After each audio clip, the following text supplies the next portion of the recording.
ये एक तरफ यूपी में एक्शन हो रहा है, योगी आदित्यनाथ खुद कह रहे हैं कि मैं एसआईआर की कमान संभाल रहा हूं। बंगाल में कहा जा रहा है कि एसआईआर होने नहीं दिया जाएगा, वहां घुसपैठियों पर एक्शन हो रहा है, या कह रहे हैं कि डिटेंशन सेंटर्स नहीं बनने देंगे।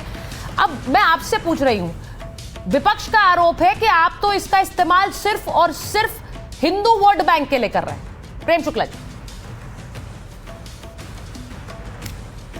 देखिए, इस देश में घुसपैठियों का प्रवेश क्या मुसलमानों का के हित में है क्या? और घुसपैठियों को निकालने की बात पर मुसलमानों को पीड़ा क्यों होनी चाहिए? जब यहाँ पर सिटीजन्स अमेंडमेंट एक्ट आया, जिसके तहत महात्मा गांधी ने जो वचन दिया था भारत के विभाजन के समय, वचन यह था कि जो लोग बांग्लादेश और वर्तमान पाकिस्तान में गैर मुस्लिम जितने भी हैं, हिंदू, सिख, ईसाई, पारसी, बौद्ध, उन पर जब वहाँ धर्म के आधार पर उत्पीड़न होगा तो उन्हें जो है भारत में नागरिकता प्रदान की जाएगी। वह नागरिकता प्रदान करने की प्रक्रिया प्रारंभ हुई, कानून बनाया भारतीय जनता पार्टी के नेतृत्व वाली सरकार ने। तो उसको जो है यहाँ पर अफवाह फैलाई गई कि नहीं, मुसलमानों की यहाँ नागरिकता छीन ली जाएगी, और उस अफवाह को शुरू किया कांग्रेस ने, उसके बगल बच्चा दलों ने उसको हवा दी। इस देश से घुसपैठियों को निकालना तो हमारा जो है संवैधानिक दायित्व है, राष्ट्र का धर्म है। उस राष्ट्रीय कर्तव्य को पूरा करने के लिए अगर कोई प्रक्रिया प्रारंभ होती है तो हर राजनीतिक दल को ईमानदारी से, राष्ट्रनिष्ठा अगर उसमें रंच मात्र भी हो तो खड़ा होना चाहिए। और विविध अवसरों पर जो है कांग्रेस के लोग तो श्रेय लेते रहे, हम घुसपैठियां निकालते रहे हैं। आज अगर बड़े पैमाने पर घुसपैठियों को निकालने की प्रक्रिया प्रारंभ करने की बात होती है तो छाती क्यों पीटने लगते हैं लोग?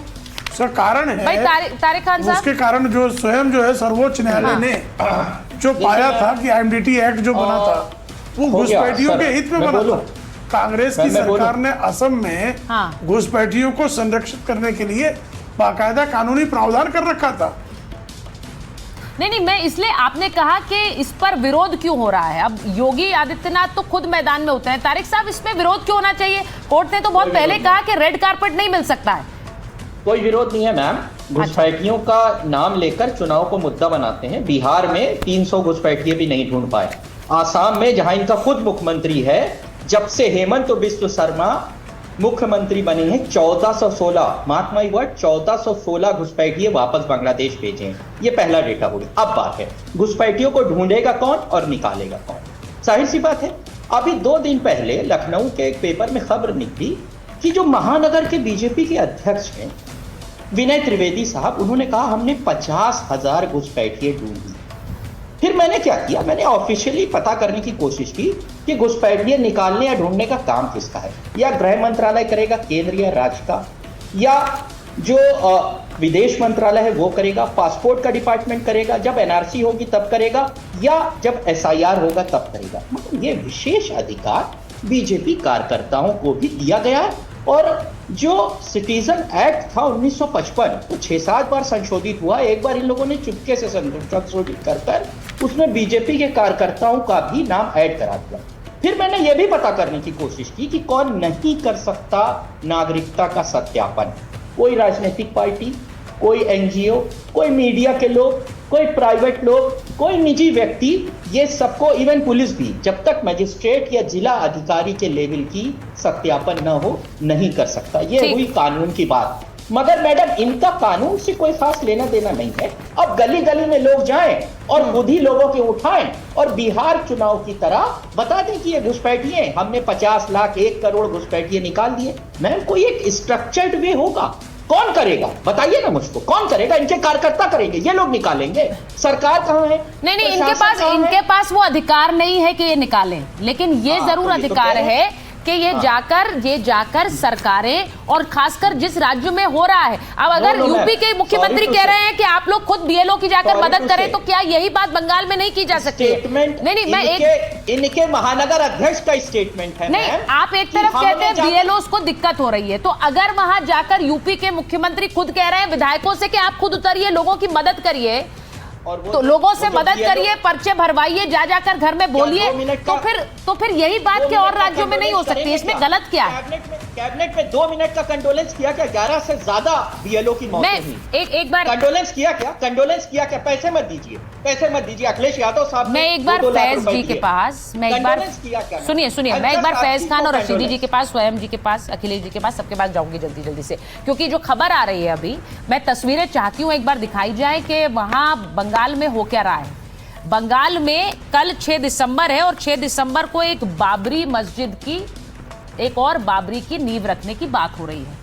अब इसे लेकर कांग्रेस अलग हमलावर है। अखिलेश जी, कांग्रेस कह रही है ममता जी का तो यही काम है, वो तुष्टीकरण इसी के जरिए करती हैं, इन्होंने ही बुलवा दिया होगा बयान। अधीर रंजन चौधरी का बयान आया। लेकिन मैं एक बार ये तस्वीरें इसलिए दिखा रही हूं क्योंकि भीड़ देखिए आप वहां पर, ये कल के कार्यक्रम के लिए भीड़ जुटाने की कोशिश हो रही है और आज भी बहुत संख्या में लोग वहां पर पहुंच गए थे। फैज जी, रशीदी जी को भी लीजिए एक बार स्क्रीन पर। मुझे ये बताइए फैज जी कि एक और बाबरी, पिछली बार मुझे याद है रशीदी जी ने कहा था जब ये खबर सबसे पहले आई थी कि दिक्कत क्या है, तो मैं आपसे पूछ रही हूं कि क्या ये एक और बाबरी की जो तैयारी है ये माहौल बिगाड़ेगी क्या वहां बंगाल में?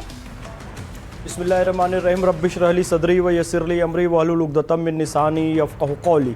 बिरादरान हिंद, अस्सलाम वालेकुम रहमतुल्लाहि व बरकातहू। जय हिंद, भारत माता की जय। सुचरिता जी, वंदे मातरम।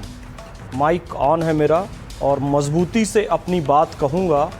इस देश में कानून के तहत, सुप्रीम कोर्ट के तहत सारी प्रक्रियाओं का पालन करते हुए राम मंदिर बना है और शांतिपूर्वक बना है और उसमें मुस्लिम समाज ने भी भागीदारी की और 3000 मुस्लिम के साथ हम खुद गए थे राम मंदिर में।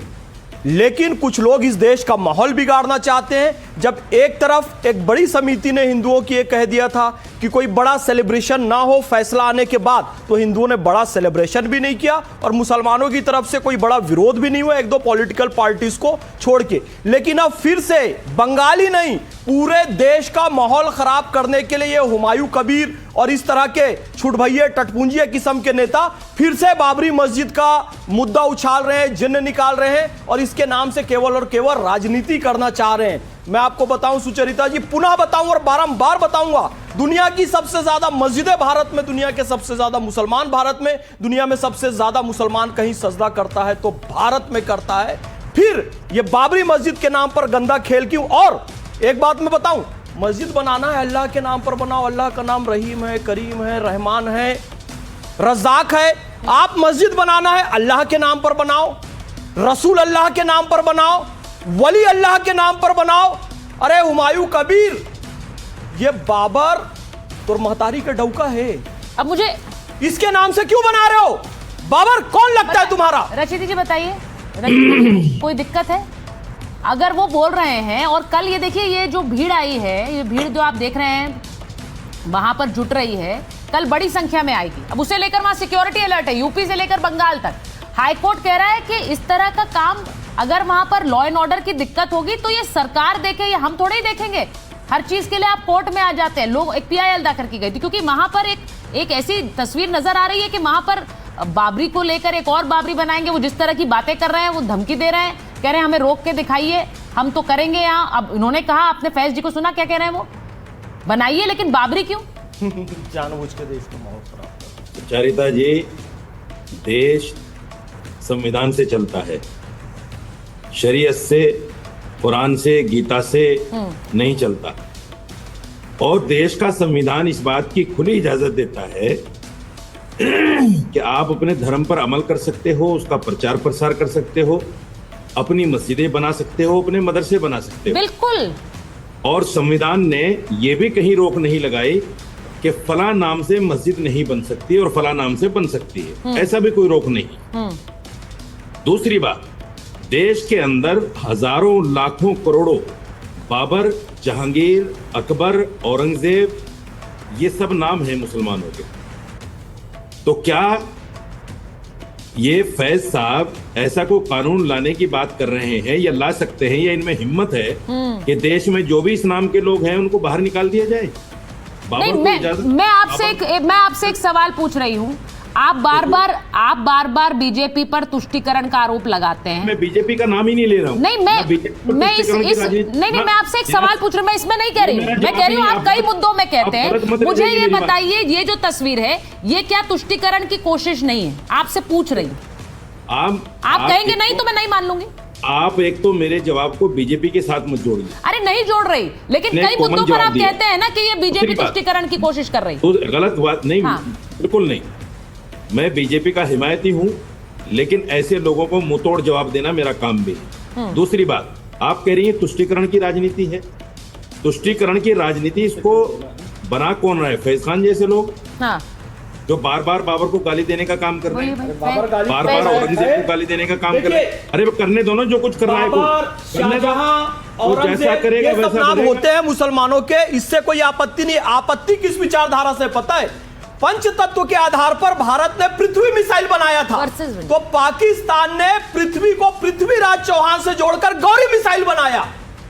इस गंदी मानसिकता के तहत बाबर का नाम लेकर बाबरी मस्जिद बनाई जा रही है कि मोहम्मद गौरी ने पृथ्वीराज चौहान को हरा दिया। रे हमने पंच तत्वों के आधार पर पृथ्वी बनाया था भाई, पृथ्वीराज चौहान के आधार पर नहीं बनाया था। लेकिन पाकिस्तान की गंदी विचारधारा, वो मोहम्मद गौरी के नाम पर मिसाइल बनाया। यह गंदी विचारधारा हुमायूं कबीर की, और यहाँ बैठे तथाकथित मुस्लिम विद्वान, तथाकथित कह रहा हूं कि बाबर के ही नाम पर बनाएंगे, गौरी के नाम पर बनाएंगे मिसाइल, गजनी के नाम पर बनाएंगे, बाबर के नाम पर मस्जिद बनाएंगे।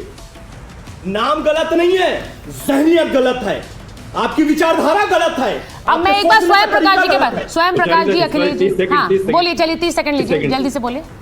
मैं इन इस तरह की मानसिकता के लोगों से ये पूछना चाहता हूँ, मेरा खुला चैलेंज है, बाबर को हिंदुस्तान में लाने वाला कौन था? नाम बताएंगे? अरे उस पर 25,000 बार डिबेट हो चुकी है। बाबर को कौन लाया था? बाबर को हिंदुस्तान में मारा था राणा सांगा ने, खुदा के मारा था, हराया था। राणा सांगा को जरूरत नहीं थी, संग्राम सिंह नाम था, एक हाथ कट गया फिर भी लड़ते रहे, अब बाबर को बंदी बना लिया था। क्या बात करते हो? बाबर को लेकर आया था, वो सब इतिहास वाली बात खत्म हो चुकी है, फिर से वही निकाल रहे हैं। अच्छा ठीक है, मैं एक बार सुनिए, मैं इसको 2026 के चुनाव से जोड़कर देखूं क्या? स्वयं प्रकाश पुरोहित जी जुड़े हुए हैं, अखिलेश जी जुड़े हुए हैं, प्रेम जी बोलना चाह रहे हैं। एक सेकंड, एक मिनट रुकिए। तुम ना हिंदू ना मुसलमान को लड़ाने का क्या कर रहे हो? अपने धर्म के लिए बढ़िया मुसलमान रहूं, मैं मिट्टी के लिए रहूंगा। ठीक है, ठीक है, ठीक है, जिंदाबाद था, है और रहेगा। हिंदू मुसलमान नहीं लड़ेगा, बिल्कुल, दोनों ही लोग अच्छी बात कर रहे हैं, दोनों ही लोग अच्छी बात कर रहे हैं, तो इसका समर्थन होना चाहिए। दोनों ही लोग अच्छी बात कर रहे हैं, इसका समर्थन होना चाहिए। मैं स्वयं प्रकाश जी को स्क्रीन पर लीजिए भाई, स्वयं प्रकाश जी, अखिलेश जी और प्रेम शुक्ला जी, एक बार स्वयं प्रकाश जी जरा बता दीजिए। ये हुमायूं कबीर को पार्टी से निकाल दिया ममता जी ने, लेकिन वो अभी भी वो कह रहे हैं 26 हारेंगी ममता बनर्जी। मुझे 10 सेकंड देंगी क्या? नहीं, बिल्कुल आ रही है, वो उनके बोलने से और शुभेंदु अधिकारी जैसे नेता, अधीर रंजन चौधरी जैसे नेता के बोलने से अगर हारने के ममता बनर्जी के दामन पे दाग लग जाएगा तो फिर बहुत लोग हैं इस देश के अंदर में। देखिए, नाम में हुमायूं भी है और कबीर भी है।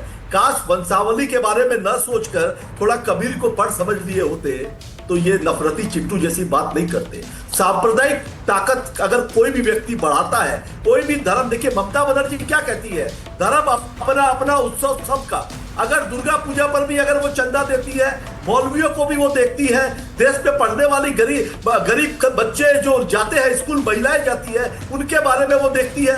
अगर लक्ष्मी भंडार अगर ममता बनर्जी ने शुरू किया, उसी के ऊपर में ममता बनर्जी को यहाँ की बंगाल की जनता हिंदू मुसलमान नहीं करती है। यहाँ की जनता जो 94-95 जो ममता बनर्जी के सरकार के द्वारा दी गई प्रकल्प है, उसके नाम पर ये मां माटी पर कहाँ की जनता हिंदू मुसलमान करती है फिर? और चौथी बार नहीं, स्वयं जी, कहाँ की जनता करती है? आप कह रहे हैं यहाँ की जनता नहीं करती, बंगाल की नहीं करती, तो और कहाँ की करती है? नहीं, पश्चिम बंगाल की जनता तो पढ़ी लिखी जनता है, तो बाकी जगह गंवार है क्या? अनपढ़ है? बंगाल के चुनाव से पहले क्या ये तुष्टीकरण की एक कोशिश है? मैं आपसे पूछ रही हूँ।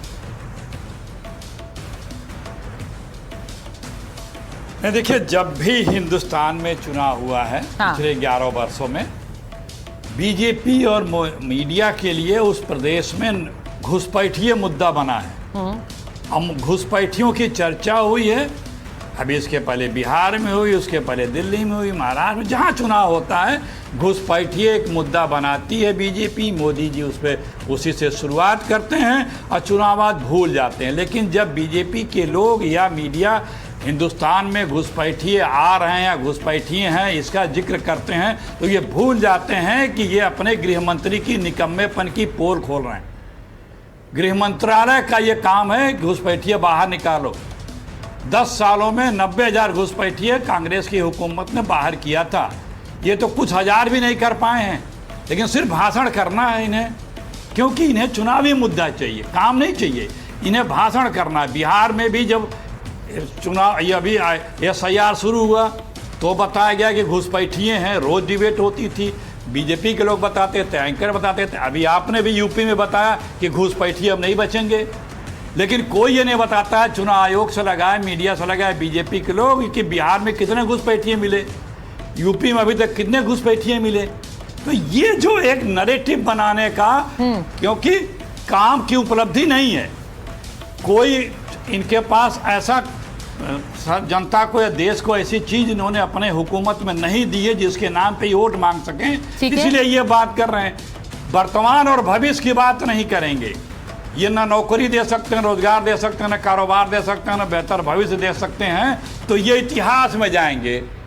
बाबर अकबर फला धमाका की बात करते हैं। अच्छा, भविष्य में नहीं जा रहे प्रेम जी, हो हर जगह वो आप पर सवाल उठा रहे हैं। आप भविष्य में नहीं, आप भविष्य में नहीं जाते। आप हमारे मोदी जी ने, हमारे मोदी जी ने कहा था 58 रुपए डॉलर था। मोदी जी का भाषण 2 बार दिखा दीजिए, कैसे बोलते थे वो कांग्रेस का रवाली तो देश का प्रधानमंत्री मैंने 95 अच्छा ठीक है ना, एक सेकंड मैं आप दोनों, देखिए आप दोनों बड़े वरिष्ठ प्रवक्ता हैं अपनी पार्टी के। मैं आपसे एक बार, देखिए जिन राज्यों में दोनों का नाम ना लें जी, दोनों का नाम ना लें। मैंने बीच में नहीं बोला, इसलिए आप जो बोल रहे हैं उसका नाम लें। नहीं, मैं आप दोनों से मुखातिब हूँ अखिलेश जी। आप दोनों स्क्रीन पर हैं इस वक्त। मैं सिर्फ ये बोल, प्रेम जी एक मिनट, प्रेम जी एक मिनट, मैं आपसे बोल रही हूँ। अरे सुनिए ना भाई, सुनिए। खुशी बोल रहे हैं। हाँ ठीक है, मैं सुन लूंगा। मैं आप कांप रहे हैं डर के मारे कि अधीर रंजन चौधरी वहां ममता से मुकाबला करते हैं, लेकिन राहुल गांधी दुम दबा लेते हैं। अखिलेश सिंह की हिम्मत नहीं पड़ती कि अधीर रंजन चौधरी के समर्थन में एक शब्द बोल दे, एक शब्द। अधीर रंजन चौधरी के बारे में ममता बनर्जी ने जिस तरह की आपत्तिजनक बात की है, उस पर एक शब्द अखिलेश सिंह समेत राहुल गांधी का कोई प्रवक्ता बोलने की हिम्मत नहीं रखता। सुश्री ममता बनर्जी ने बंगाल में उनकी यात्रा को नहीं घुसने दिया राहुल गांधी की, लेकिन दुम दबाकर राहुल गांधी ऐसे बैठे रहे कि आज दिन तक ममता बनर्जी के खिलाफ चू चपड़ भी नहीं कर पाए। ये लोग भली बात जानते हैं। और बाबर की कब्र पर फातिया पढ़ने नेहरू से लेकर राहुल गांधी तक सब गए। राम मंदिर का दर्शन करने क्यों नहीं आए भाई? राम मंदिर का दर्शन करने में नेहरू को शर्म आती थी। घनश्याम दास बिरला ने ये बाकायदा सरदार पटेल से कहा कि अगर महात्मा गांधी जैसे आध्यात्मिक व्यक्ति के संपर्क में जवाहरलाल नहीं आ गए होते, देखिए तो जवाहरलाल नेहरू का पूरा खानदान कन्वर्ट हो गया होता है। मैं नहीं कह रहा हूं। देखिए मैं अभी पुस्तक में लिखा गया घुसपैठियों पर जो कार्रवाई हो रही है उसकी और SIR की प्रक्रिया की बात कर रही हूँ। प्रेम जी सुनिए मेरी बात, प्रेम जी मेरी बात सुनिए ना।